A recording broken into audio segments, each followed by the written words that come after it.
Hello guys, আসসালামু আলাইকুম। আপনাদের আবিদ ইউটিউব চ্যানেলে স্বাগতম। আজকে আর একটা নতুন ভিডিও নিয়ে চলেছি। আজকে আমি এখানে রান্না করব টুনা ফিশ রান্না করতেছি। এই টুনা ফিশটা আমরা বাজার থেকে কিনে আনছিলাম। আমাকে ফুপি দিয়েছিল আমাদের। তো সেই টুনা ফিশ রান্না করছি। আর এখানে টুনা ফিশ রান্না করার জন্য কী কী লাগবে সেটা আপনাদের দেখে দিচ্ছি। এই যে পেঁয়াজ, হলুদ, মরিচ, কাঁচামরিচ, তারপরে গুঁড়া, রসুন কুচি, তারপরে জিরার গুঁড়া, এখানে কাঁচামরিচ দেবো আর যে গুঁড়ো মরিচটাও দেবো। এখানে রসুন কুচি আর যে পেঁয়াজ কুচি দিয়ে দিয়েছি আর কাঁচামরিচ কুচি দিয়ে ভালো করে ভেজে নিচ্ছি।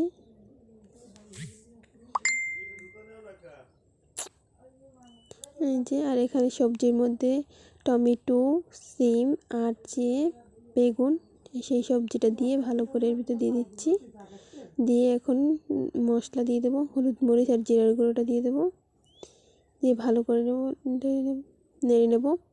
আর এই টুনা ফিশটা রান্না করতে কিন্তু এখানে কোনো পানি দেওয়া ব্যবহার করা যাবে না। পানি ছাড়াই টুনা ফিশটা রান্না করতে হবে। সবজিতেও কোনো পানি দেওয়া যাবে না। তবে হ্যাঁ, এই সবজিটা প্রথমে সেদ্ধ করে নিতে হবে।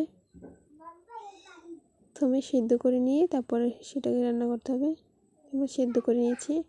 আর এই যে টুনা ফিশটা, এর ভিতরে কিন্তু তেল দেওয়া থাকে। এই যে এর উপরে কিন্তু পুরোটাই তেল টুনা ফিশের। আর এই সবজিটা আমাদের এদিক হয়ে গেছে।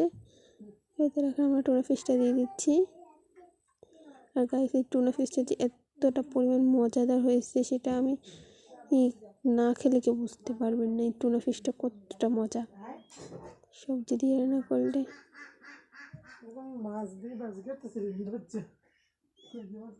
যে দেখুন, অনেক মজা এই টুনা ফিশ। তাই বলতে ভিডিওটা লাভ